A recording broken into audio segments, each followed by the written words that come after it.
स्वागत है आपका अपने YouTube channel back to college पर। मैं हूं मोहन और आज जो हमारी सीरीज चल रही थी विजयनगर साम्राज्य और उसके समाज और प्रशासन को लेकर, तो उसके जो बाकी बचे हुए क्वेश्चन हैं जो कि काफ़ी यूनिक सीरीज़ हमारी चली हुई है और ये हमारे हर एक एग्ज़ाम के अंदर आएगी दोस्तों। तो आप इस चैनल को सब्सक्राइब करें ज़्यादा से ज़्यादा और शेयर कीजिए दोस्तों अपने दोस्तों के साथ, क्योंकि हम आने वाले समय में क्या है लेक्चर भी प्रोवाइड करेंगे आपको जो कि नेट वगैरह से रिलेटेड होगा क्वेश्चंस, और जैसे कि कोई भी स्टेट वगैरह के एग्ज़ाम हिस्ट्री से रिलेटेड होते हैं तो उनके लिए हम क्वेश्चन सीरीज चलाएँगे।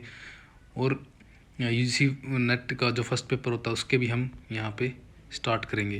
तो दोस्तों ये क्वेश्चन था 50 नंबर और ये हमारा लास्ट वीडियो में रह गया था। तो ये नए प्रशासन को लेकर था। तो नए प्रशासन को लेकर जो कथन दिए गए हैं वो देखिए, इसके ऑप्शन देखिए। नए प्रशासन को लेकर, नए प्रशासन के लिए नियमित न्यायालय तथा विशेष न्यायिक अधिकारी होते थे। तो दोस्तों ये इसमें सही नहीं है, देखना है। तो दोस्तों ये हमारा सही हो जाएगा। नए प्रशासन नियमित न्यायालय और विशेष न्यायिक अधिकारी होते थे। और जो बी रहेगा, स्थानीय निकायों के सहयोग से राज्य के अधिकारी द्वारा कभी कभी विवादों का निपटारा भी किया जाता था। दोस्तों ये भी सही है। देश का कानून परंपरागत विनिमय और प्रथाओं पर आधारित है। दोस्तों ये भी बिल्कुल राइट है।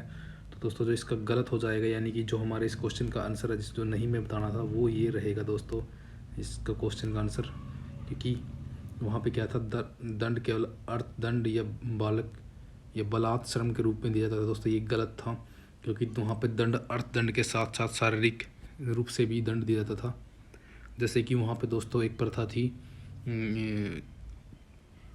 नरबली के रूप में, यानी कि नरबली जो कैदी वगैरह होते थे ना, जो जैसे कि जिसको मृत्युदंड वगैरह मिलने वाला होता है, तो नरबली वहाँ पे वो प्रथा थी।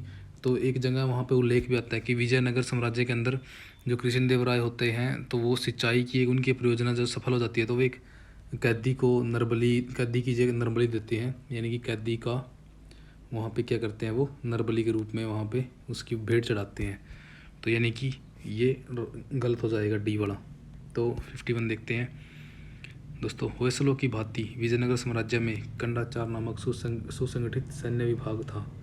देखिए दोस्तों एक, यानी कि होयसलों से भी इस क्वेश्चन को रिलेट कर दिया गया है। तो ये भी हमारे लिए इम्पोर्टेंट रहेगा कि विजयनगर के अतिरिक्त जो कंदाचार नामक सुसंगठित सैन्य विभाग था वो कहाँ था, तो विजयनगर और होयसल दोनों इसका राइट रहेगा। जिसकी व्यवस्था दंडनायक नामक अधिकारी करता था। कौन करता था? दंडनायक नामक अधिकारी। दोस्तों एक ही क्वेश्चन के अंदर कितने फैक्ट हमें देखने को मिल रहे हैं। विजयनगर सेना में निम्नलिखित में से कौन सा अंग विद्यमान नहीं था दोस्तों? तो इन्होंने मेन क्या पूछा है कि सेना के अंदर इनमें से कौन सा अंग नहीं था दोस्तों। अगर हम देखें तोपखाना भी था, और दोस्तों हस्ती सेना यानी कि हाथियों की सेना भी वहाँ पर थी, और अश्व सेना, अश्व तो थे ही क्योंकि ये पुर्तगाली वगैरह वहाँ से उनसे ये व्यापार के माध्यम से घोड़े ही मंगवाते थे। तो रथ सेना दोस्तों हमारा राइट आंसर रहेगा, और यही इस क्वेश्चन का आंसर रहेगा दोस्तों, क्योंकि रथ सेना वहाँ पे नहीं थी विजयनगर। 52 देखते हैं दोस्तों। कृष्णदेवराय के राजगुरु थे, तो ऑप्शन देखिए व्यासराज, विद्याधर, लक्ष्मीधर, वामन भट्ट। दोस्तों जल्दबाजी में बच्चे विद्यारण्य लगाएंगे, लेकिन ये गलत होगा दोस्तों, क्योंकि इसका राइट आंसर व्यासराज है। और ये बहुत ही कम बच्चे इसके बारे में जानते होंगे, इनके राजगुरु के बारे में। बहुत ही रेयर होगा जिसको पता होगा कि व्यासराज उनके राजगुरु थे। तो दोस्तों काफ़ी इंपॉर्टेंट क्वेश्चन है। 53 देखिए, विजयनगर साम्राज्य में उत्पादित किस कृषि उत्पाद या फसल का व्यापक रूप से निर्यात किया जाता था दोस्तों? ये हमें इसके बारे में पता ही है कि ये क्या थी, काली मिर्च यानी कि मसाले, जो काफ़ी फेमस थे विजयनगर के। 54 देखते हैं, विजयनगर साम्राज्य में सिंचाई के निम्नलिखित में से किस लोकप्रिय साधन का उपयोग नहीं किया जाता था दोस्तों? तो दोस्तों देखिए तालाब, बांध, नहरें, कूप। तो 54 का जो राइट आंसर है दोस्तों, 54 का राइट आंसर रहेगा दोस्तों सी, नहरें, क्योंकि नहरों का वहाँ इतना यूज़ नहीं होता था। कूप, बांध और तालाब ही बनाकर वहाँ पे सिंचाई ज़्यादा यूज़ की जाती थी। नहर वगैरह का उल्लेख बहुत कम मिला है वहाँ पे विजयनगर के अंदर। तो 55 देखिए दोस्तों, विजयनगर साम्राज्य में कैवी नाइक यानी कि दैनिक मजदूर। दोस्तों की ये अलग ही कुछ लैंग्वेज लिखी हुई है। कैवी नाइक कुड्रिड दैनिक मजदूर या कुडी खेतीहर मजदूर के बारे में लिखने से कौन सा कथन सही नहीं है दोस्तों? तो हमने सही नहीं देखना है। तो 55 के जो ऑप्शन देखिए एक बार आप, वे निश्चित मजदूरी प्राप्त करते थे। दोस्तों ऐसा कोई वो नहीं था कि वो निश्चित मजदूरी प्राप्त करते थे। यही हमारा आंसर है और यही नहीं है, यही हमारा आंसर हो जाएगा। बाकी और ये गलत वैसे देखा जाए तो ये गलत होता है, लेकिन हमारे नहीं पूछा है तो हमें यही आंसर लगाना है। तो इसके बाकी ऑप्शन देखते हैं। जो राइट है, यह काश्तकारी कृषि श्रम की सुरक्षित स्थिति की सूचक है, वे मजदूरों के रूप में भूमि से संबंधित थे। और डी ऑप्शन देखते हैं दोस्तों इसका,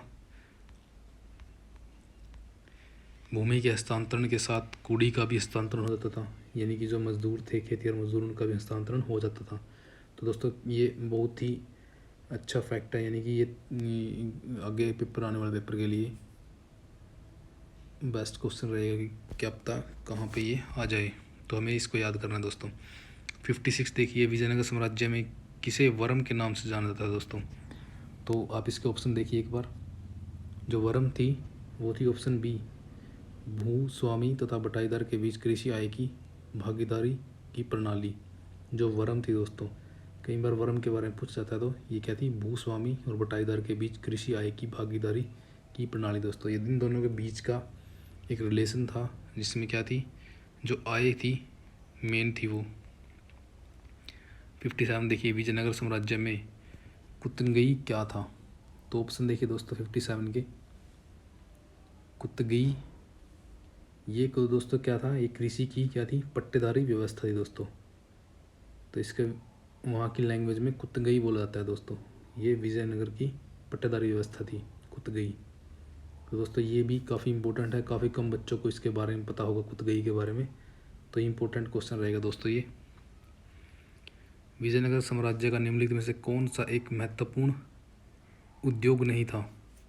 तो दोस्तों देखिए, कौन सा उद्योग महत्वपूर्ण नहीं था, वस्त्र खनन, धातुकर्म, हाथ दांत, यानी कि यह हाथी दांत होगा, सुगंधित उद्योग।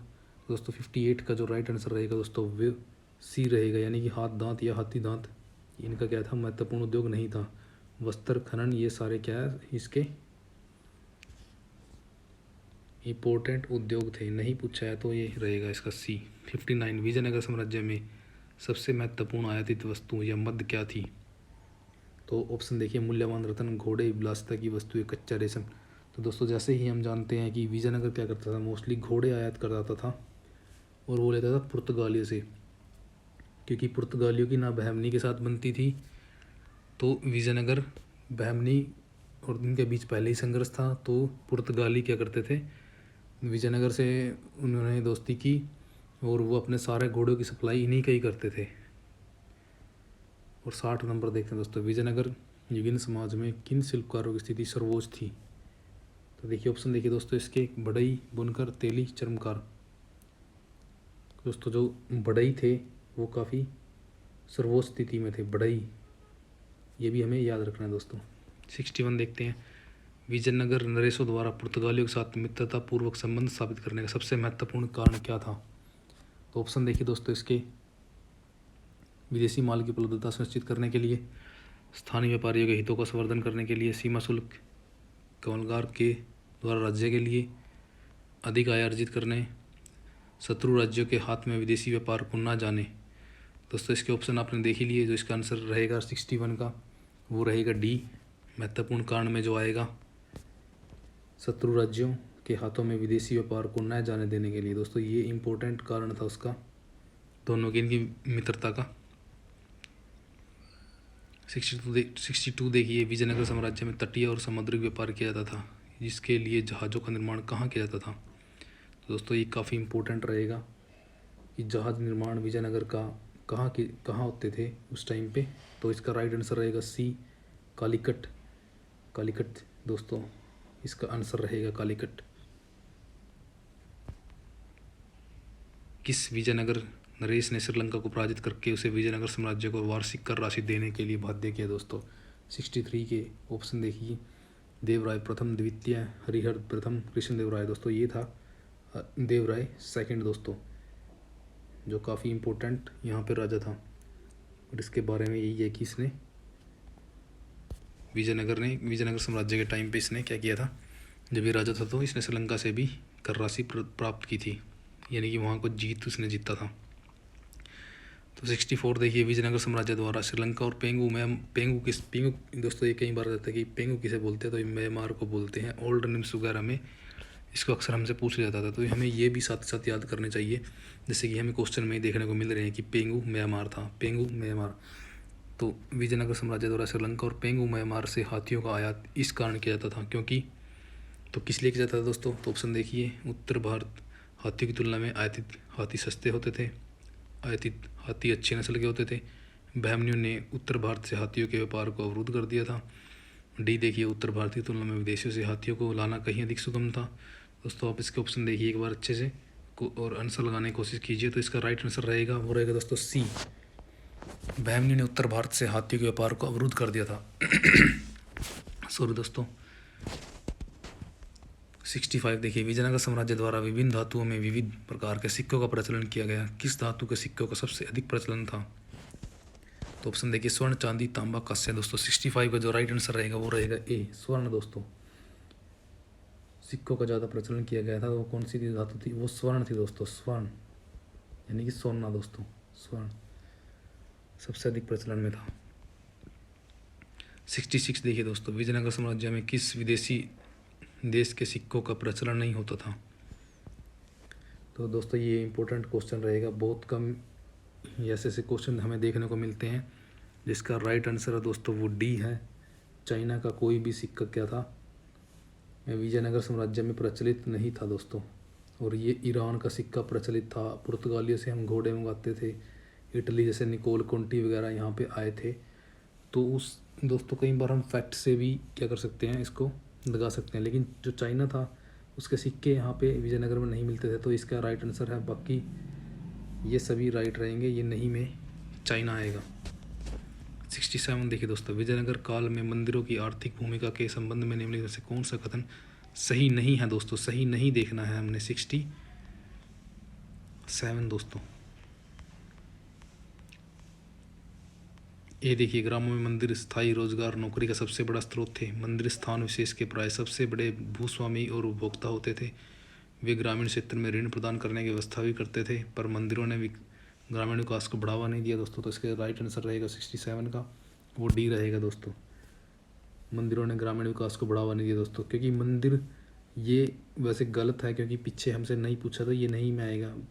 मंदिरों ने क्या किया था, ग्रामीण विकास में काफ़ी बढ़ावा दिया था दोस्तों।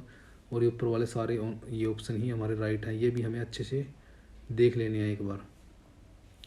समय कम होता दोस्तों, क्योंकि अगर ज़्यादा लंबी वीडियो बन जाएगी तो फिर मज़ा नहीं आता उसका, इसलिए मैं शॉर्ट फॉर्म में भी चल लेता हूँ कई बार। 68 देखिए, निम्नलिखित में से किस लोकोपकारी कार्य के संबंध में विजयनगर कालीन मंदिरों का कोई योगदान नहीं था? तो नहीं पूछा है दोस्तों, चर्चों या विश्राम गृहों की व्यवस्था। 68 दोस्तों, तो ये तो दोस्तों इसका सही है, चर्चों या विश्राम गृहों की व्यवस्था ये करते थे दोस्तों। क्योंकि चर्च अगर हम देखें, वेंकट द्वितीय जो राजा हुआ है तो उसने चर्च बनवाया था दोस्तों। तो ये हमारा राइट हो जाएगा, विश्राम गृह तो इसमें फिर आ ही जाएगा। तो दोस्तों विद्यालयों और पुस्तकालयों की व्यवस्था दोस्तों ये भी इन्होंने की थी। चिकित्सालयों की व्यवस्था हर कोई करता है, जो नहीं की थी वो थी डी इसका राइट आंसर रहेगा। छात्रों को निःशुल्क भोजन प्रदान यहाँ नहीं किया गया दोस्तों। 69 देखिए, अयंगर व्यवस्था के अंतर्गत 12 ग्रामीण कर्मचारियों में निम्नलिखित में से कौन सा कर्मचारी शामिल नहीं था दोस्तों हमें देखने को मिलता है कि अयंगर व्यवस्था जो ग्रामीण एरिया के अंदर थी, 12 बलूते उनको बोलते थे, ये ग्रामीण कर्मचारी थे। तो इनके अंदर कौन सा नहीं था दोस्तों, जो इनमें से ऑप्शन में दिए गए हैं, जो इनमें से जो नहीं था दोस्तों वो था कर्णिकम लेखाधिकारी दोस्तों, ये नहीं था। बाकी ये सभी थे, गोंडा ग्राम का मुखिया, तलियारी या तलारी ग्राम का चौकीदार, निर्गंती सिंचाई के लिए जल वितरण करने वाला। दोस्तों ये इसका राइट आंसर रहेगा, ये नहीं होता था इनके अंदर। 70 नंबर देखिए, विजयनगर कालीन चित्रकला शैली के सर्वोत्तम चित्र कहाँ से प्राप्त हुए दोस्तों? काफ़ी इंपॉर्टेंट क्वेश्चन है। 70 नंबर, तो दोस्तों जो ये मिले हैं, ये लेपाक्षी, जो हमें लेपाक्षी का मंदिर है एक, ये वहाँ से मिले हैं दोस्तों। लेपाक्षी काफ़ी इंपॉर्टेंट है मंदिर है वो भी विजयनगर का। तो 71 देखिए, विजयनगर नरेश कृष्णदेवराय की अमर कृति अमुक्त माल्यद्य किस विषय से संबंधित है दोस्तों? तो इसके अंदर दोस्तों उनके राजनीतिक विचार भी हैं दोस्तों 71 के अंदर। और उनका लोक प्रशासन भी है, न्याय भी है दोस्तों, न्याय और उनकी विदेश नीति, सारा कुछ उसने उल्लेख किया है वहाँ पे। तो इसका डी राइट आंसर रहेगा दोस्तों। 72 देखिए, विजयनगर साम्राज्य युग में कैकोलर कौन थे दोस्तों? काफ़ी यूनिक सा आया है, कैकोलर कौन थे? तो 72 का जो राइट आंसर है वो सी है दोस्तों। बुनकरों का एक प्रभावशाली समुदाय था दोस्तों, ये प्रभावशाली समुदाय। तो 73 देखिए, विदेशों में पैगोडा या प्रदोष के रूप में ज्ञात और विश्व के अनेक देशों में वैध मुद्रा के रूप में स्वीकृत विजयनगर के इस सिक्के का वास्तविक नाम क्या है दोस्तों? ये आया इंपॉर्टेंट क्वेश्चन। तो ये था वराह दोस्तों, 73 का ए दोस्तों। 74, किस विजयनगर नरेश ने सर्वप्रथम पुर्तगालियों के साथ अनेक संधियाँ की दोस्तों? तो इनमें से कौन सा वो राजा था जिसने पुर्तगालियों से संधियाँ की थी सबसे पहले ज़्यादा? तो ये कृष्णदेवराय थे। इनके टाइम में क्या हो गया था, इन्होंने अकेले ऐसे थे, इन्होंने सारे घोड़े बहमनी को ना देने की बजाय खुद के लिए इन्होंने आयात कराया था और पुर्तगालियों को अपने वो कर लिया था इन्होंने कि सारे घोड़े मैं खरीदूंगा आपसे। 75 देखिए, कृष्णदेवराय ने इस कारण पुर्तगालियों के साथ अनेक संधियाँ की थी दोस्तों। अब ये कारण भी नीचे दे दिया इन्होंने कि कौन सा कारण था। तो हम इसका आंसर देखते हैं सीधा। तो ये था ए और बी दोनों। पुर्तगाली केवल मात्र विजयनगर को ही आए थे घोड़े बेचें और विजयनगर के पारंपरिक शत्रु बीजापुर से बदला लेने के लिए। ये भी दोस्तों राइट है, तो इसका सी हो जाएगा आंसर। 76 देखिए दोस्तों, विजयनगर की मंदिर स्थापत्य कला में सबसे भव्य मंदिर कौन सा है दोस्तों? तो 76 जो सीधा आंसर देखते दोस्तों, ये था पंपापति यानी कि पंपा का मंदिर दोस्तों। काफ़ी फेमस मंदिर है वहाँ पे। तो स्थापत्य कला में ये काफ़ी फेमस है दोस्तों। ये पंपा यानी कि हम्पी के अंदर था, पंपा देवी थी, उनके नाम से ये मंदिर है। 76 का दोस्तों बी। तो 77 देखिए दोस्तों, विजयनगर साम्राज्य में दक्षिणी मुस्लिम राज्यों के मध्य लड़ा गया तथा कथित तालीकोटा का युद्ध आधुनिक शोधों के अनुसार वस्तुतः कहाँ लड़ा गया था? तो दोस्तों इसका जो बनी हट्टी भी इसको कहते हैं, रक्षित तांगड़ी भी बोलते हैं इसको, तालीकोटा लड़ाई बोलते हैं इसको। तो ये तीनों तो नाम हैं इसके, लेकिन आधुनिक शोध जो हुए हैं वो इसे कौन सी जगह बताते हैं दोस्तों? तो वो थी रक्षित तांगड़ी नामक ये दोनों ग्राम थे, इनके मध्य में ये लड़ा गया था। एक रक्षी और एक तांगड़ी, ये दोनों ग्राम थे। तो ये काफ़ी इंपॉर्टेंट ये क्वेश्चन रहेगा दोस्तों। बी इसका राइट आंसर है। 78, निम्नलिखित में से किस स्थान से यह सिद्ध होता है कि विजयनगर साम्राज्य द्वारा वेश्यावृत्ति को मान्यता प्रदान की गई थी दोस्तों? तो सीधा आंसर देखते हैं दोस्तों, 78 का क्या रहेगा? तो इसका राइट आंसर रहेगा दोस्तों सी, वैश्याओं से राज्य द्वारा व्यवसाय कर वसूल किया था दोस्तों। और इसके इस जो कर से क्या होता था, पुलिस का खर्चा चलता था, जो वहाँ की पुलिस होती थी विजयनगर की, जिसको कंवलकार या कुछ ऐसा नाम था दोस्तों, पुलिस को बोला जाता था। तो पुलिस का वहाँ से खर्चा निकलता था। तो दोस्तों नेक्स्ट क्वेश्चन देखते हैं। 79, किस राज्योत्सव के समय पर विजयनगर नरेश की उपस्थिति आवश्यक मानी जाती थी दोस्तों? तो दोस्तों ये काफ़ी इंपॉर्टेंट है, वहाँ महानवमी मनाते थे और ये जैसे कि ये सारे ही वहाँ पे त्यौहार मनाए जाते थे, लेकिन जो इसका राइट आंसर रहेगा दोस्तों वो महानवमी ही रहेगा। वो महानवमी डिब्बा नामक एक वहाँ पे वो भी मिला है कि जहाँ पे नाटक वगैरह होते थे। तो विजयनगर नरेश की उपस्थिति इस टाइम पे। 81 देखते हैं, विजयनगर साम्राज्य को कुछ गंभीर सामाजिक समस्याओं का सामना करना पड़ा, जिनके निदान के लिए राज्य को हस्तक्षेप और अध्यादेश प्रसारित करने पड़े। विजयनगर साम्राज्य ने किन सामाजिक समस्याओं के संबंध में अध्यादेश पारित किए? तो दोस्तों ऑप्शन देखिए, ए जाति और सांप्रदायिक विवादों के संबंध में, बी देखिए दहेज प्रथा के बहुप्रचलन के संबंध में, तो सी ए और बी दोनों, डी हो जाता है विधवाओं को बलात् सती होने की लिए हत्या करने के विरुद्ध। दोस्तों 81 का जो राइट आंसर है वो है सी, यानी कि जाति और सांप्रदायिक विवादों के संबंध में, दहेज प्रथा के बहुप्रचलन के संबंध में।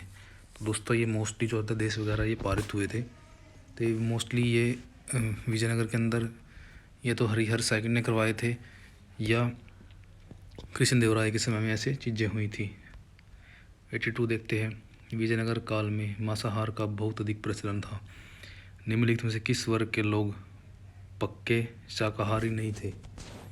पक्के शाकाहारी नहीं थे मतलब दोस्तों कि वो पक्की तरह से, यानी कि उनमें कुछ खाते थे कुछ नहीं खाते थे। कौन सा वर्ग ऐसा था, सामाजिक वर्ग? तो 82 का दोस्तों ऑप्शन देखिए, ब्राह्मण, वैष्णव, लिंगायत और वैश्य दोस्तों।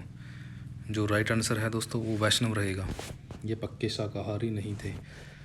तो दोस्तों इससे एक बार आप इसका क्वेश्चन को ध्यान से पढ़िए कि विजयनगर काल में मांसाहार का बहुत अधिक प्रचलन था।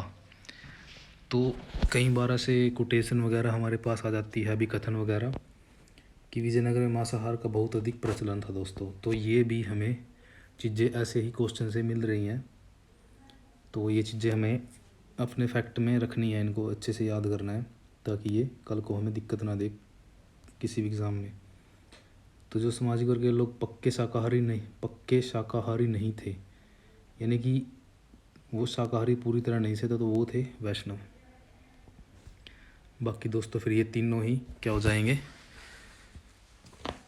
शाकाहारी में आएंगे। 83 देखिए, विजयनगर जो आज हम्पी के नाम से प्रसिद्ध है का विशालतम मंदिर कौन सा है दोस्तों? ऑप्शन देखिए, हजाराराम, विट्ठल स्वामी, पट्टाभिराम मंदिर, अच्युत्य राय स्वामी मंदिर। तो दोस्तों 83 में जो हमें पता ही है कि वहाँ पे जो हम्पी के नाम से जो प्रसिद्ध है, ये वो विजयनगर की जो राजधानी हम्पी में बनी थी तो विजयनगर का जो विशालतम मंदिर कौन सा है दोस्तों? तो हमें इसके बारे में पता ही है कि ये पट्टाभिराम मंदिर था वहाँ पे, जो काफ़ी फेमस है दोस्तों। और ये हजाराराम ये कृष्णदेव राय ने बनवाया है, विट्ठल स्वामी भी कृष्णदेव राय ने बनवाया है। ये पट्टाभी मंदिर के बारे में, इसके बारे में थोड़ा बुक में भी कम दिया गया, लेकिन इसका आंसर विशालतम मंदिर में यही है दोस्तों, पट्टाभिराम मंदिर। अगर ये क्वेश्चन कहीं भी आता है तो इसका आंसर ये रहेगा दोस्तों। विजयनगर साम्राज्य में निम्नलिखित में से किस खेल में कुशलता के लिए राज्य द्वारा खिलाड़ियों को मान्यता और पुरस्कार प्रदान किए जाते हैं दोस्तों? तो दोस्तों ऑप्शन देखिए, मल्ल युद्ध, घोड़े की दौड़, जिम्नास्टिक, शतरंज। तो दोस्तों हमें पता ही है ये जिसमें ये पुरस्कार वगैरह देते थे तो शतरंज था, क्योंकि क्या था, जो विजयनगर के अंदर जो वो राजा वगैरह भी थे वो शतरंज ही खेलते थे। तो इसमें ही कुशलता प्राप्त खिलाड़ियों को क्या दिया जाता था, पुरस्कार प्रदान किया जाता था दोस्तों। 85 देखते हैं दोस्तों,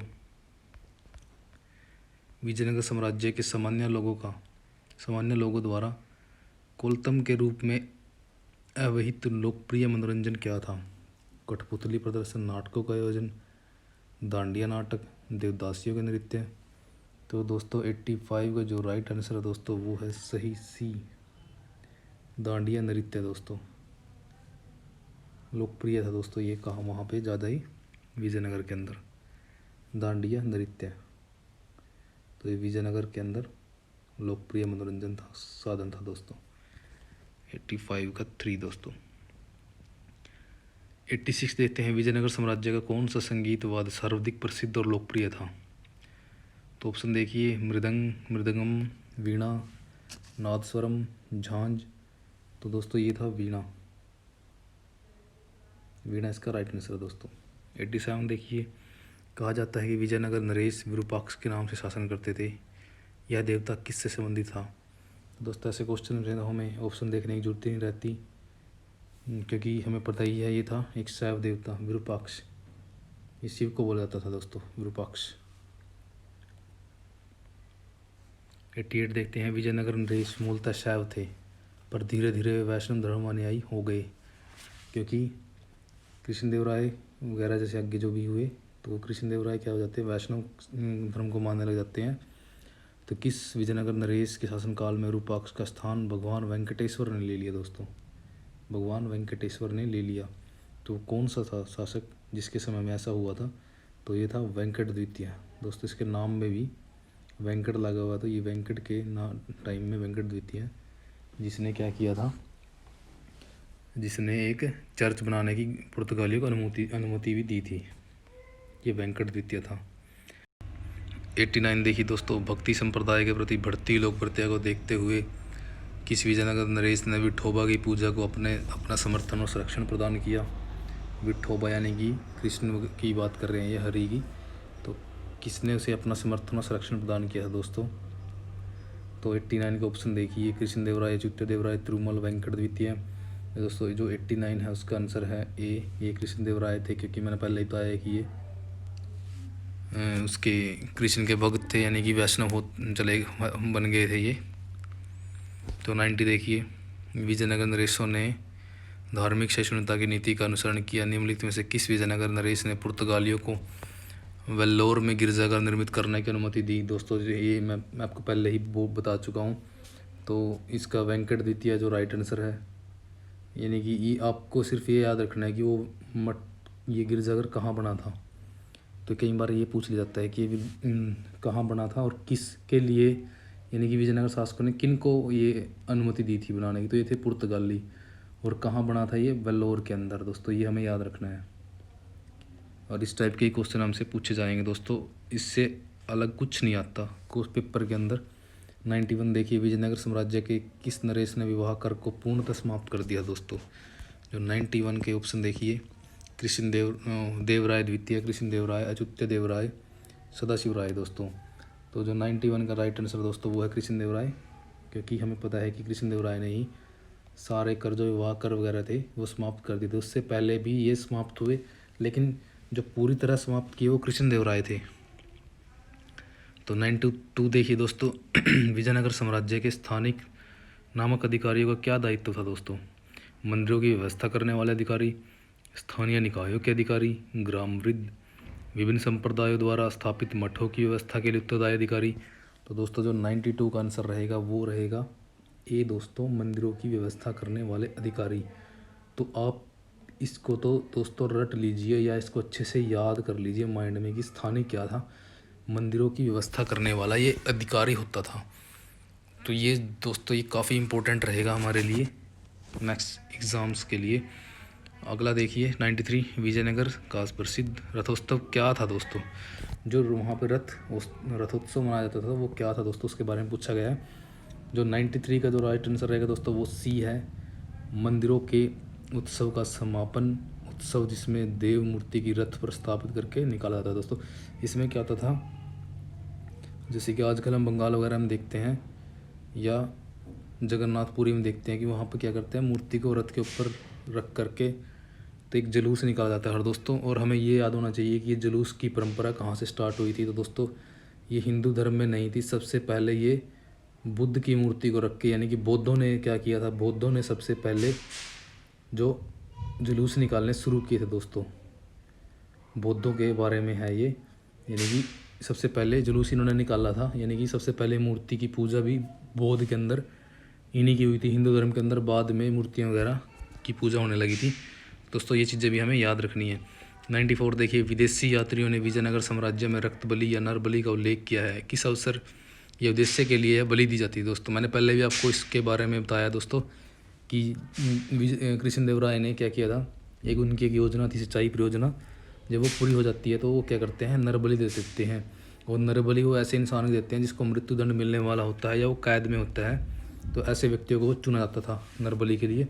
जो 94 का राइट आंसर दोस्तों वो है डी दोस्तों, पूर्ण अंधविश्वास के कारण।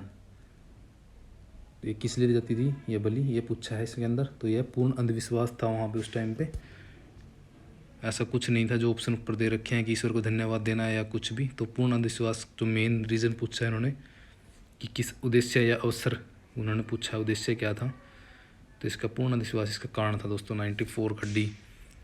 95 देखिए, किस दक्कनी राज्य के सुल्तान के साथ विजयनगर साम्राज्य के प्रतिशासक राम राय ने पुत्रवत व्यवहार किया और जिसने विजयनगर के विरुद्ध दक्कनी राज्यों के महासंघ के गठन में वास्तविक भूमिका निभाई? दोस्तों तो दोस्तों इसका आंसर देखिए 95 का, ये है ए दोस्तों, अली आदिल शाह ही था जिसने क्या किया था, विजयनगर के जो राम राय थे उनसे पुत्रवत व्यवहार किया था और इसने विजयनगर के विरुद्ध दक्कनी राज्यों के महासंघ के गठन में वास्तविक भूमिका निभाई थी। दोस्तों ये अली आदिल शाह ही था जो मेन सेनापति था उस युद्ध का, जो राम राय और सदाशिव राय जिसमें क्या करते हैं, तालीकोट्टा का जो युद्ध होता है उसके अंदर होते हैं। तो ये मेन अली आदिल शाह था, ये राम राय से पुत्रवत व्यवहार किया इसने। तो हमें ये भी फैक्ट याद रखने हैं। जिसमें विजयनगर हार जाता है बुरी तरह से। 96 देखिए, किस विजयनगर नरेश ने हजारा राम मंदिर का निर्माण कराया। दोस्तों ये हमें पता है, सीधा कृष्णदेवराय दोस्तों ये थे। 96 का सी आंसर रहेगा। तो नेक्स्ट देखते हैं, विजयनगर साम्राज्य का कौन विद्वान मंत्री वेदों का प्रसिद्ध भाष्यकार था। दोस्तों ये नेट में भी कई बार आया है। तो दोस्तों ये था 97 का ए दोस्तों, सायण। ये विद्यारण्य संत के भाई थे सायण, जिन्होंने टीका की है वेद वगैरह के ऊपर। 98 देखिए, कृष्णदेवराय ने अपनी अमर कृति मुक्त माल्यदा को किस भाषा में लिखा है। दोस्तों तो इसकी भाषा दोस्तों 98 की तेलुगु थी। हम तमिल और तेलुगु के अंदर पजल होते हैं दोस्तों, लेकिन हमें याद रखना है कि ये तेलुगु भाषा में लिखा गया था। 99 देखिए, विजयनगर साम्राज्य की यात्रा करने वाला कौन विदेशी यात्री एक, ये थोड़ी कटिंग है दोस्तों क्वेश्चन में, एक कौन विदेशी यात्री एक, इसमें पता नहीं दोस्तों क्या दे रखा है ये, तो इसका आंसर भी हम क्या लगाएं अब, अब्दुल रज़ाक। वैसे इसका बुक में आंसर अब्दुल रज़ाक दिया गया है, लेकिन राजदूत, हाँ सच दोस्तों ये राजदूत लिखा है, राजदूत, क्योंकि अब्दुल रज़ाक एक राजदूत था दोस्तों, फारस का राजदूत था दोस्तों ये, तो हमें ये भी याद रखना है। 100 देखिए, विजयनगर साम्राज्य का कौन इतिहासकार विदेशी यात्री नहीं था। फरिश्ता, निकोल कोंटी, बारबोसा, नोनिस। दोस्तों हमें पता है कि कौन नहीं था, फरिश्ता था दोस्तों। 100 का ए बनेगा, क्योंकि ये बाहर के थे मोस्ट सारे। देवराय द्वितीय के शासन का किस विदेशी यात्री ने वर्णन किया है दोस्तों, तो ये था देवराय द्वितीय पूछा है दोस्तों, तो ये था अब्दुल रज़ाक। 102 देखिए, कृष्णदेवराय के शासनकाल में किस विदेशी यात्री ने दक्षिण भारत की यात्रा नहीं की। जो नहीं की दोस्तों वो था निकोल कोंटी। बाकी ये सभी क्या थे, इन्होंने दक्षिण भारत की यात्रा बाकी अलग राजाओं के टाइम में की थी, लेकिन ये जो निकोल कोंटी था ये कृष्णदेवराय से पहले आया, लेकिन ये फर्नांडो नूनीज, ये पायस और बारबोसा क्या थे, ये कृष्णदेवराय के टाइम के थे। ये निकोल कोंटी इनसे पहले आ गया देवराय प्रथम के टाइम में। 103 देखिए, किस विदेशी यात्री ने विजयनगर की किलेबंदी का अत्यंत विस्तार से वर्णन किया। दोस्तों ये चीज़ें कई बार फैक्ट में पूछ ली जाती हैं कि किलेबंदी के बारे में कौन वर्णन करता है दोस्तों, तो ये कौन था, ये था अब्दुल रज़ाक, जिसने किलेबंदी की बात की है, जो किलेबंदी के बारे में विस्तार से वर्णन करता है। विजयनगर साम्राज्य में राजा और उसके नायक के मध्य आर्थिक संबंधों का वर्णन करते हुए किसने इस प्रकार लिखा था। ये नायक वर्ग के लोग, ये दोस्तों ये कोटेशन आप याद कीजिए अच्छे से या कॉपी में लिखिए। ये नायक वर्ग के लोग बटाईदारों की तरह, आगे पढ़ते हैं, बटाईदारों की तरह थे, जो राजा द्वारा भूमि प्राप्त करते थे। वे राजा के समक्ष सदैव प्रस्तुत रहने के लिए उपकृत थे तथा अपने दायित्वों के अनुसार उन्हें सदैव पर्याप्त संख्या में सैनिक रखना पड़ता था। तो दोस्तों ये कौन था, ये था फर्नांडो नूनीज। दोस्तों ये था इसको फर्नांडो नूनीज बोला जाता है। तो ये कोटेशन ये दे रहा है फर्नांडो नूनीज दोस्तों, और ये नूनीज जो था दोस्तों ये आया था चुत्य देवराय के टाइम में दोस्तों। 105 देखिए, विजयनगर साम्राज्य में आने वाले निम्नलिखित में से किस यात्री ने सामंत, नायक वर्गों तथा साधारण ग्रामीण जनों के जीवन स्तर में सुस्पष्ट विषमताओं का पर्याप्त उल्लेख किया है। दोस्तों किसने, सामंत यानी कि नायक वर्ग तथा साधारण ग्रामीण जन के जीवन स्तर, ये जीवन स्तर के बारे में दोस्तों विषमताओं यानी कि जो उनकी गलत आदतें थी या कुछ भी गलत चीज़ें थी उस जीवन स्तर में, तो उसने कौन था वो जिसने कि इन चीज़ों का उल्लेख किया दोस्तों। तो 105 का जो राइट आंसर है वो दोस्तों सी है। ये निकितिन दोस्तों था, ये इसने मोस्टली गरीबी के ऊपर ही टारगेट किया है कि गरीबी है भारत में, गरीब है। 106 देखते हैं दोस्तों, निम्नलिखित में से कौन सी कृष्णदेवराय की साहित्यिक उपलब्धि नहीं थी। ए वह राज्य व्यवस्था विषयक प्रसिद्ध तेलुगु कृति अमुक्त माल्यदा का लेखक था। दोस्तों हमें पता ही है कि ये राइट है, उसने लिखी थी और तेलुगु में ही लिखी थी, हमें ये भी पता होना चाहिए दोस्तों। तो जो सेकंड है वो देखिए, उसका दरबार इस युग के 8 महान साहित्यिक विद्वानों से सुशोभित था, जो कि सामूहिक रूप से अष्टदिग्गज। दोस्तों ये भी सही है, क्योंकि वो उसके दरबार में अष्टदिग्गज थे। अलसीपदन्ना जो उनमें मेन था। और दोस्तों उसने तेलुगु साहित्य को उदार संरक्षण प्रदान किया, और वह आंध्र भोज के नाम से प्रसिद्ध है। दोस्तों ये भी उनका नाम है, कृष्णदेवराय का आंध्र भोज, इसके नाम से वो काफ़ी फेमस है। दोस्तों ये राइट आंसर हैं तीनों। और जो हमारे क्वेश्चन का आंसर है, जो इन्होंने पूछा है कि नहीं है, तो वो दोस्तों फिर सीधा हम देखते हैं कि डी हो जाएगा। तो डी क्यों होगा, एक बार इसको पढ़ भी लेते हैं। उन्होंने वेदों के प्रसिद्ध भाष्यकार सायण को अपना मंत्री नियुक्त किया, क्योंकि सायण तो दोस्तों हरिहर और बुक्का के टाइम में हो गए, और कृष्णदेवराय उनके बाद आए 1507-9 के अंदर। लेकिन ये 1336-40 की आसपास की बातें हैं ये सायण की, तो ये गलत हो जाएगा। लेकिन इस क्वेश्चन का आंसर डी रहेगा। 107 देखते हैं। सेना के निम्नलिखित किस अंग के अनुरक्षण और रखरखाव पर विजयनगर साम्राज्य के सर्वाधिक वित्तीय संसाधनों का अपव्यय होता था। तो दोस्तों इसके बारे में हमने पहले ही बहुत बार बात की है कि ये क्या करते थे, घोड़े मंगवाते थे पुर्तगालियों से, जिसके ऊपर कई यात्रियों ने भी दुख प्रकट किया है कि विजयनगर क्या करता है, घोड़ों के ऊपर काफ़ी खर्च करता है, जो कि सही नहीं है साम्राज्य के लिए। तो ये सर्वाधिक वित्तीय साधनों का उपयोग होता था घोड़ों के ऊपर। ये पुर्तगालियों से खरीदते थे घोड़े, जो कि अच्छी नस्ल के होते थे बाहर के, तो इसके ऊपर ना काफ़ी व्यय होता था। तो 108 देखिए, सदाशिव राय ने निम्नलिखित में से किस व्यवसाय कर से मुक्त किया था। तो दोस्तों हमें पहले इसके बारे में जिक्र किया है। ये क्या था, नाइयों को, कड़ोखा नाई जो था उसको सदाशिव राय और राम राय दोनों क्या कर देते हैं, इनको नाइयों को, नाई जाति को व्यवसाय कर से क्या कर देते हैं, मुक्त कर देते हैं। तो 109 देखते हैं। विजयनगर साम्राज्य में निबल लाभ के आधार पर एक प्रकार का आयकर लगाया जाता था। दोस्तों ये क्या है निबल लाभ, देखते हैं ऑप्शन से कुछ क्लियर होए। विजयनगर साम्राज्य निबल लाभ के आधार पर किस पर एक प्रकार का आयकर लगाया जाता था। तो संपत्तियां, उद्यमियों, उद्योगों, व्यापार। तो दोस्तों इसका जो राइट आंसर है वो उद्योग था। दोस्तों उद्योगों के ऊपर निबल लाभ, तो हमें ये भी थोड़ा फैक्ट याद करना है कि निबल लाभ किस पे लगाया जाता था, कौन सी चीज़ थी वो, तो उद्योग था। 110 देखिए, किस संत विद्वान का नाम विजयनगर साम्राज्य की स्थापना से जुड़ा हुआ। दोस्तों तो ये था माधव विद्यारण। दोस्तों हरिहर बुक्का के टाइम पे थे।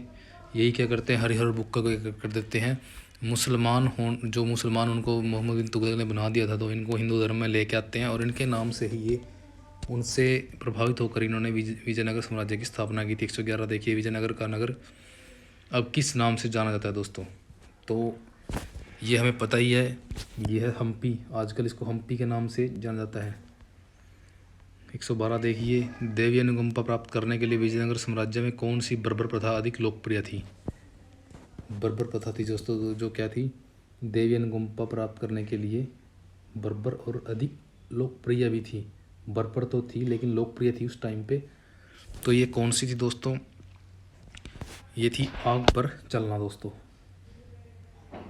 ये काफ़ी अलग क्वेश्चन आया है दोस्तों, फर्स्ट टाइम, आप भी इसको फर्स्ट टाइम पढ़ रहे होंगे, इम्पोर्टेंट रहेगा।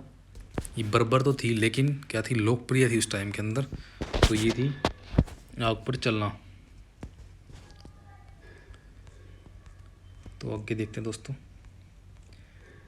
विजयनगर साम्राज्य में हजारों स्त्रियां किस रूप सेवारत थी। दोस्तों विजयनगर साम्राज्य में हजारों जो स्त्रियां थी किस रूप में सेवारत थी। तो दोस्तों इसके ऑप्शन देखिए, लेखा अधिकारी, शाही अंगरक्षिकाओं, महिलाओं के रक्षिकाओं। तो डी इसका उपयुक्त सभी, जो 113 का जो आंसर डी है उपयुक्त सभी। ये लेखाधिकारी भी थी, शाही अंगरक्षिकाएँ भी थी, महलों की रक्षिकाएँ भी थी, क्योंकि इसके बारे में हमें जो इतिहासकार हुए हैं उन्होंने भी इसके बारे में यही बताया है मोस्टली, और जितने भी यहाँ पे विदेशी यात्री आए उन्होंने ये सब बताया है, वर्णन किया है इन चीज़ों का। 114 देखिए, विजयनगर साम्राज्य का सबसे प्रसिद्ध राज्योत्सव कौन सा था। दोस्तों ये हमने पहले ही पढ़ा है इसके बारे में, तो ये है महानवमी दोस्तों। और हम दोस्तों क्या करने वाले हैं, लेक्चर सीरीज स्टार्ट करने वाले हैं, तो आप ज़्यादा से ज़्यादा अपने दोस्तों को जोड़िए, क्योंकि मैं दोस्तों काफ़ी अच्छे से आपको और भी अच्छे से जब लेक्चर स्टार्ट करेंगे तो जब मैं लेक्चर बनाऊंगा तो अच्छे से बनाऊंगा, काफ़ी अच्छे से आपको समझाऊंगा चीज़ों को, जो आपको शॉर्ट ट्रिक भी मैं इसकी बताऊंगा कैसे याद करना है, कैसे पढ़ना है हिस्ट्री को। क्योंकि दोस्तों हमने वो चीज़ें फेस की हुई हैं जो आप सभी को अब आ रही हैं, तो आपको वो दिखते ना हो।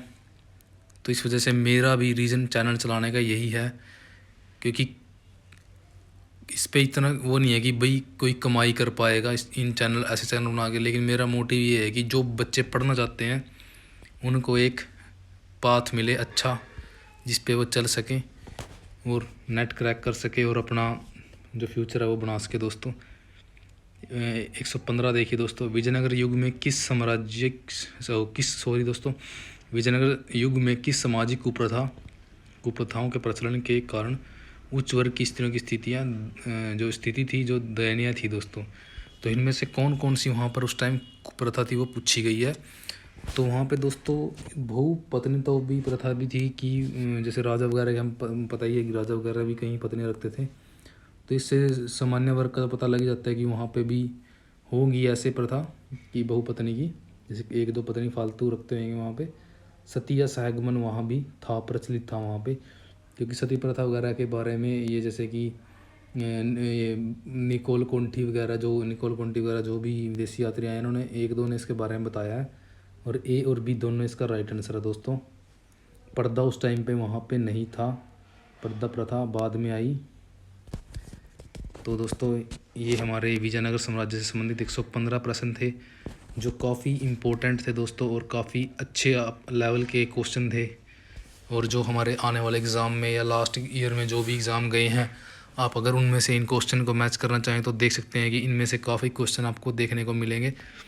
और मेरा मानना ये है कि दोस्तों अगर आप इन क्वेश्चन को अच्छे से करते हैं और इस टॉपिक को नॉर्मल किरण कंपटीशन वगैरह इन बुक से पढ़ के अगर आप नेट वगैरह देते हो या कोई भी एग्ज़ाम देते हो हिस्ट्री से रिलेटेड, तो आपको दोस्तों कहीं भी कोई भी दिक्कत नहीं आने वाली है।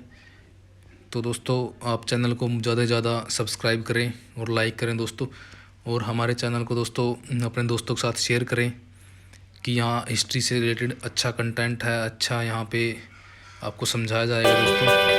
धन्यवाद देखने के लिए। जय हिंद।